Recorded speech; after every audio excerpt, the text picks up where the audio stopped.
All right, welcome. Please adjust and then settle in, check in.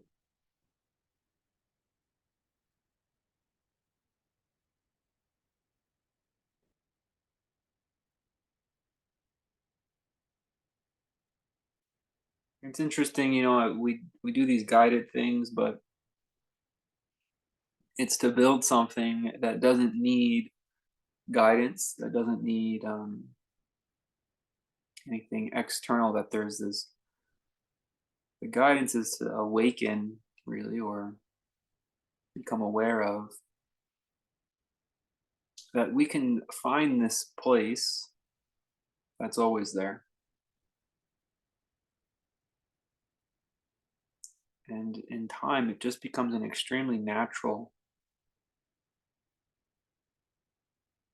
inescapable occurrence. And so sitting versus just sitting, laying around, actually becomes the same thing versus out and about would also still be the same thing. But in order for this to have this wholeness of experience, uh, there's a breaking up that happens. You can feel the mind get thinner, shed, crack, and then have some gaps in it, some holes where there's just a quiet, empty space that isn't in this process of labeling and making objects and then judging those objects. The mind is always eager to be doing this. For the mind to be, it has to do this. It is the nature, the essence of the mind is to label, categorize, relate, differentiate. And it's really good at that. Really good. It's so good at it that it starts to do it in excess. And it continues to do it when it's not needed.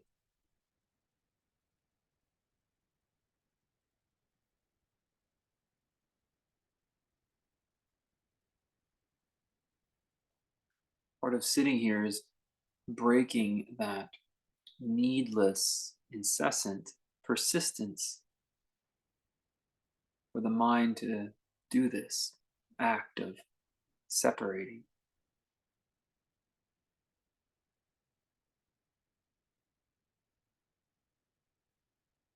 And as it learns that it doesn't need to do this, it understands itself. That's what's happening when we sit quietly. It starts to understand it as a function rather than the thing itself. That the mind's function doesn't need to be functioning all the time. We even turn off our cell phones sometimes. You power down the computer, you power down the software, the operating system. You're turning off this default mode, this constant talker.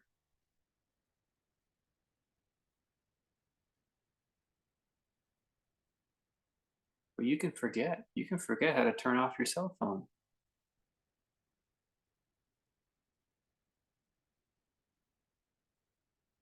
First, you forget to do it, then eventually you forget how to do it. You could do it by accident. You just leaned on that button for too long and accidentally swipe right. It would turn off all on its own by accident. And this can happen. But you're learning to turn off this separator, this mind. And just like the cell phone, it's a kind of a multi-step process. You got to push the one button in and swipe across it, the other one. Wait a couple seconds. When you do it, everything just gets quiet. Then when it turns off.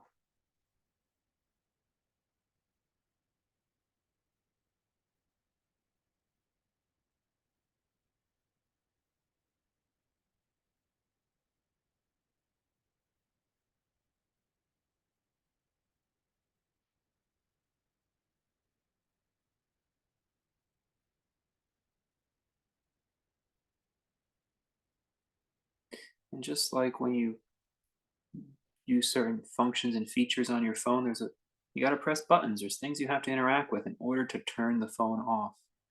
And that's what these meditations are. You're pressing the buttons, hopefully in the right sequence, to relearn or remember to turn the phone off, turn the mind off.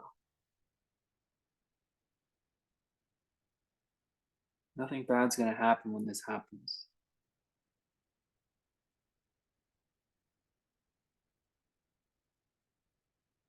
But there's people, they get addicted to their phone that they can't turn it off. Can't even take it out of their hands sometimes. And for many of us, our mind is the same. We're so identified with the stories of the mind that, well,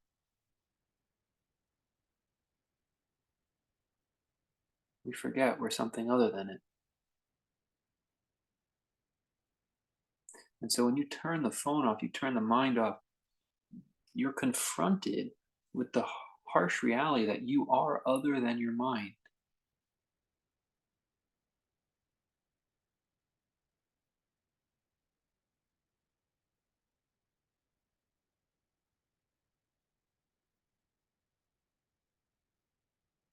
You don't need to call it your mind, just the mind. It's not your phone, it's just this thing that's in your pocket.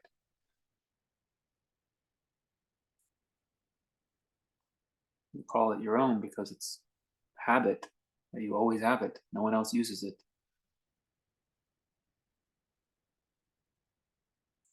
That's the mind. Labeling, judging, differentiating. My phone, my mind.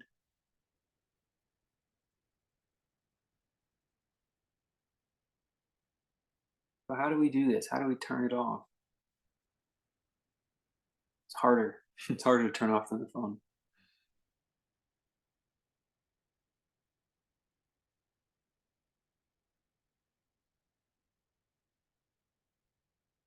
It begins with a understanding that it's not what you are. Just like the loony people who think that they can't turn their own cell phone off because what will happen if they do? Some sort of crisis. We know it's silly when it comes to a phone, but why is it not the same? It's just like this with your mind. You can turn this off too, and nothing's going to happen. No crisis. That's maybe first. Recognize it's separate from you.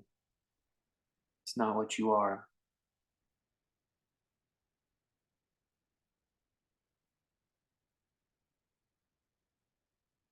I'm not the mind.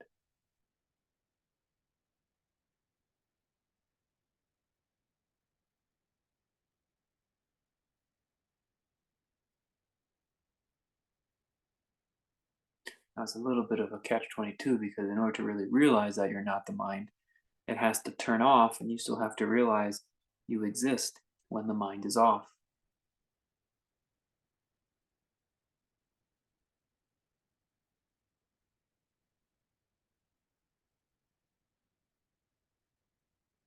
And so you start to investigate while the mind runs. You start to look at it so that you understand for yourself the mind can turn off completely, and I can still be here. I will still be here. I am still here.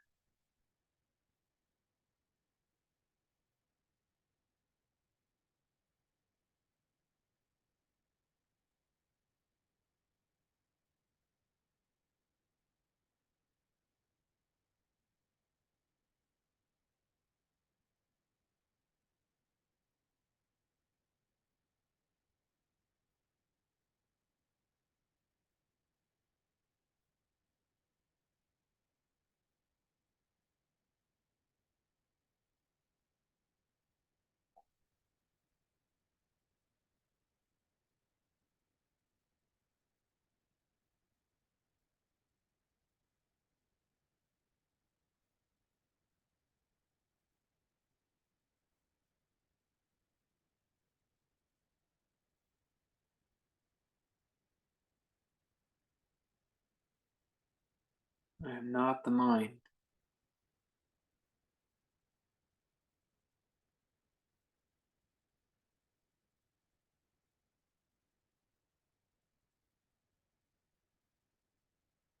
Try to understand that. I'm not the mind. Mind being these thoughts, these picture shows, these stories, these images flickering inside your head or wherever they are,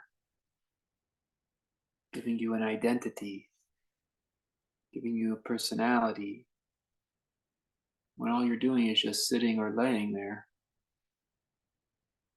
You can still feel these picture shows.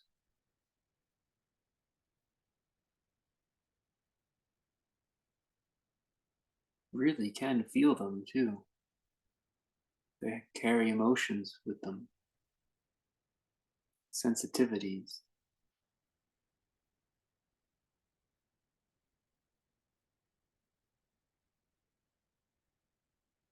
Spend a little while longer just realizing I'm not the mind. Got nothing to do with those picture shows that I see, the ones you see without your eyes.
Can you see the difference between what the mind is and what you are?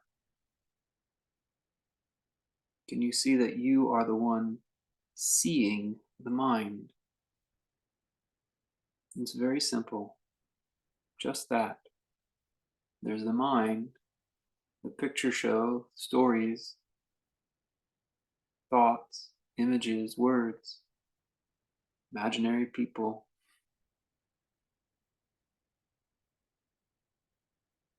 They're not being seen with your eyeballs, but you see them, hear them.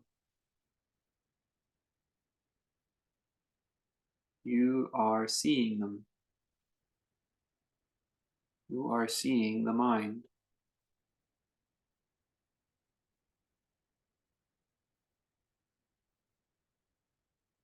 So you are not the mind. I am not the mind. Work with it a little again. You can't get too good at this. Even if you think it's obvious, keep experiencing it, examining it,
part of the difficulty is it can be painful to have to see the mind. Sometimes what the mind shows is quite difficult, quite sad, quite angering, sometimes it's quite boring, frustrating. And so that's very significant that the stories create emotions we maybe don't want to feel, images we maybe don't want to have to look at.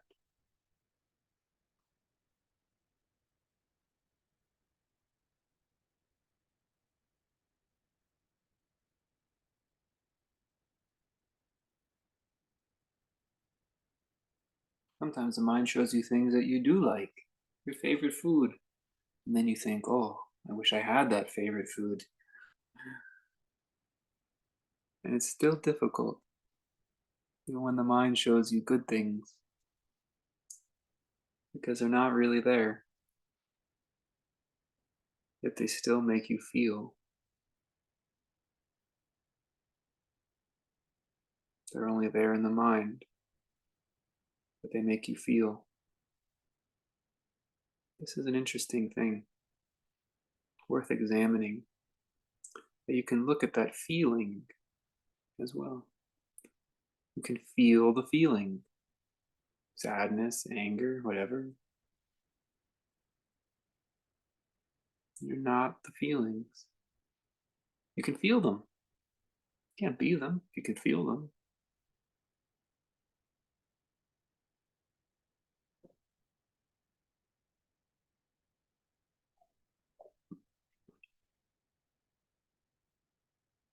This is even more challenging.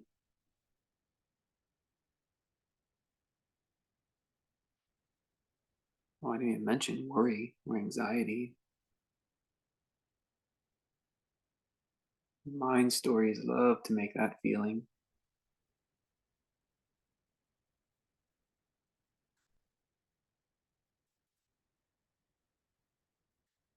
This is all you have to do, is make the distinction.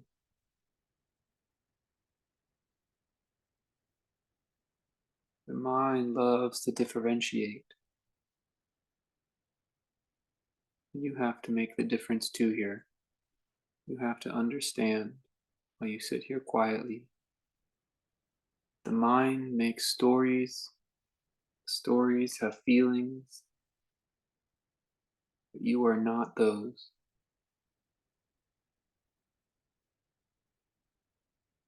Try to see. You don't have to see necessarily what you are. Just see you are not the stories. You are not the feelings that arise.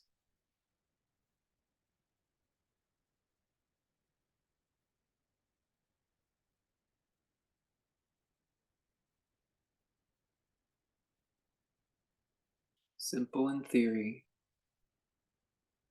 tough in practice. It's like that power button on the phone. All you gotta do is hold it down, but it's kind of stiff. It's not an easy button to press.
In this moment, were you watching a story in the mind?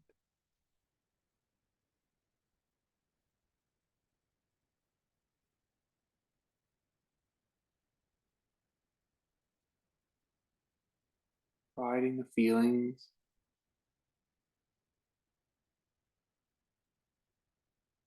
Just realize you were watching the story.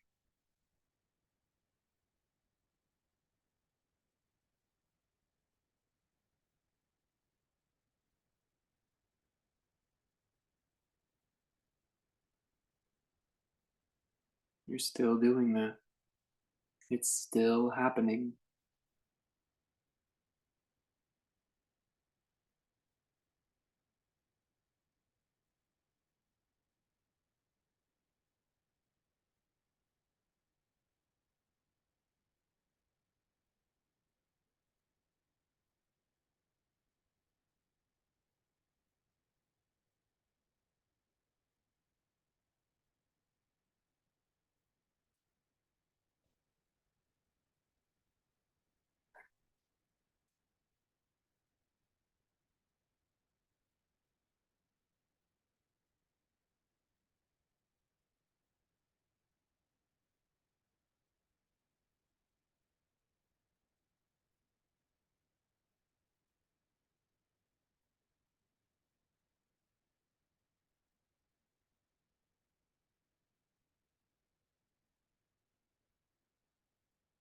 It's still happening.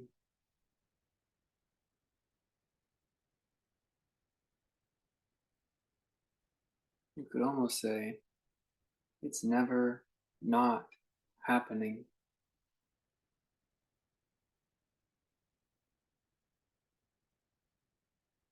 You're always watching, mostly the mind,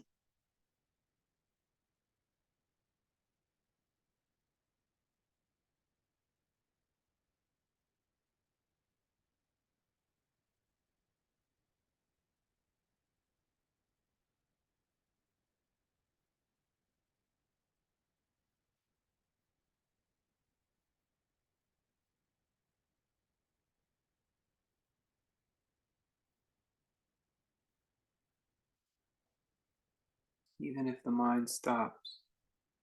You can glean this observe presence, this watchfulness.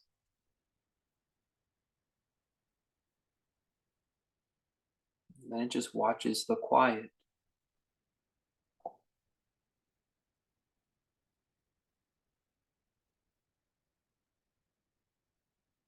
just feels the glow of the body instead of the stories in the mind and the emotions. Just watches the quiet and feels the glow of the body. It may even be just the glow of being.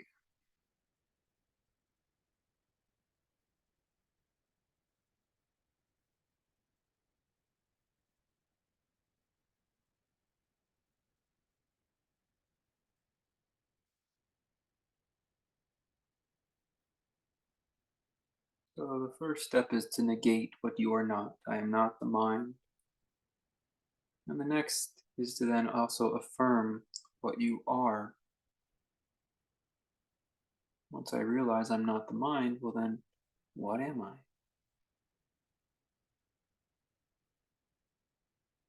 I know that there's this watching going on. And there's this sense of I am.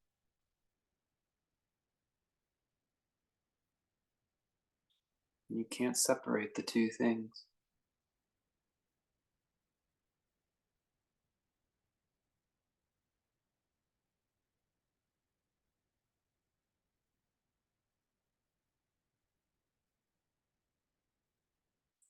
Start to look into this next step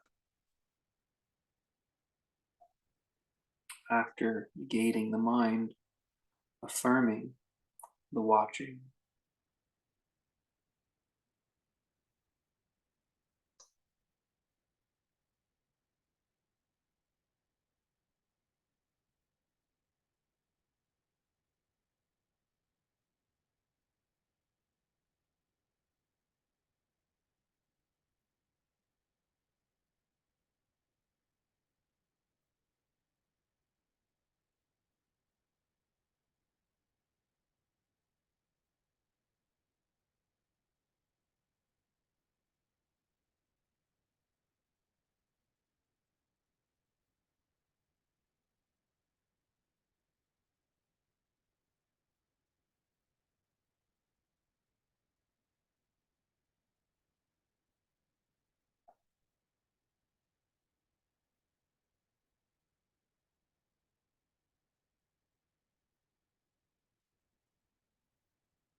If you can find the watcher, you can watch it, try to understand it, try to deepen your knowledge of it. Does it have a shape? Does it have a color, a size, a temperature? Is it just another object? Just another thing in the mind? Or is it beyond all of that? Shapeless, colorless, formless,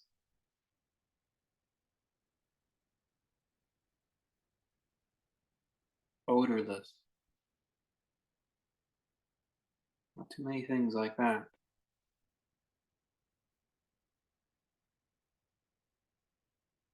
Define any features of this watcher.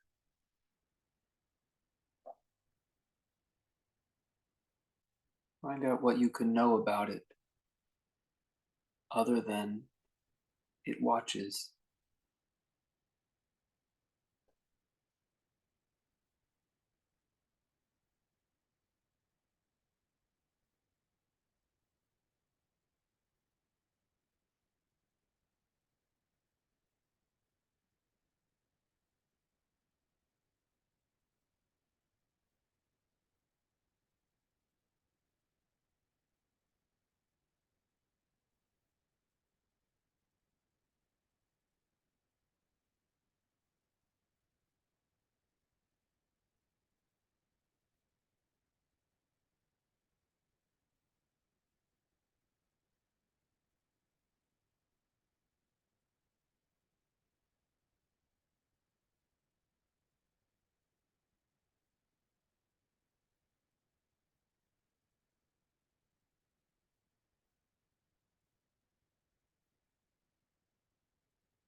You find yourself in a picture show. You find yourself watching the picture show in the mind. The more emotionally compelling the picture show, the story, the easier, the more seductive it becomes. Whether it pulls you towards negative or positive emotion, it lures you in nonetheless.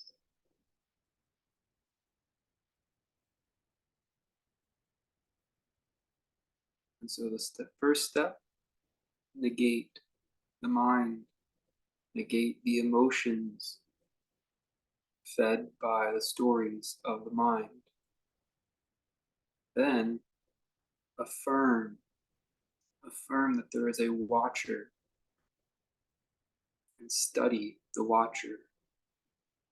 What qualities, if any, does it have? This is the method.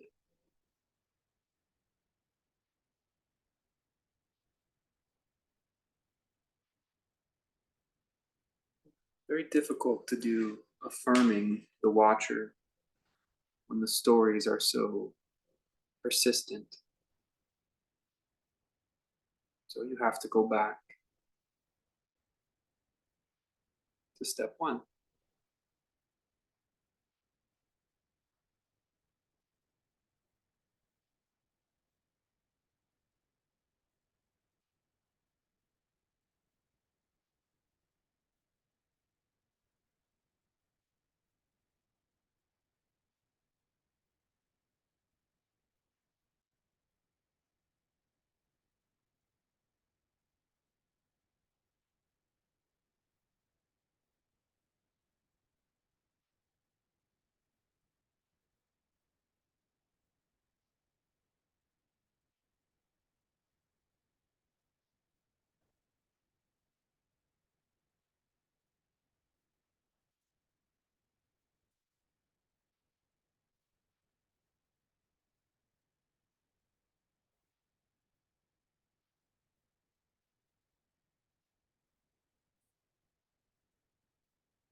If you can label it, it's not the watcher. It's just another thing in the mind. The watcher is before that, before you label it, before you define it.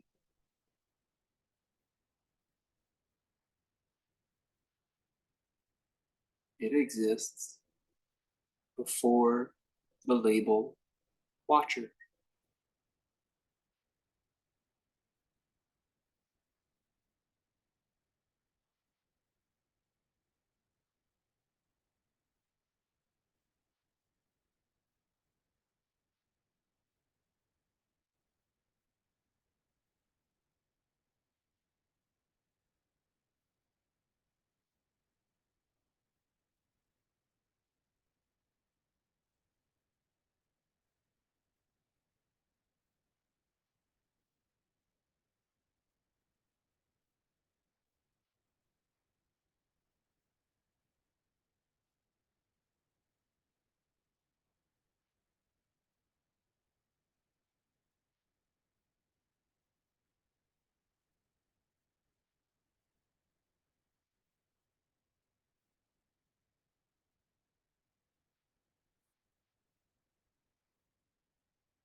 get some reprieve from the mind stories.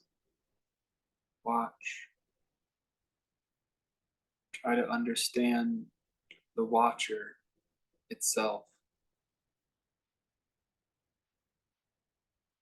Look for qualities, characteristics, if you can find any.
Relax.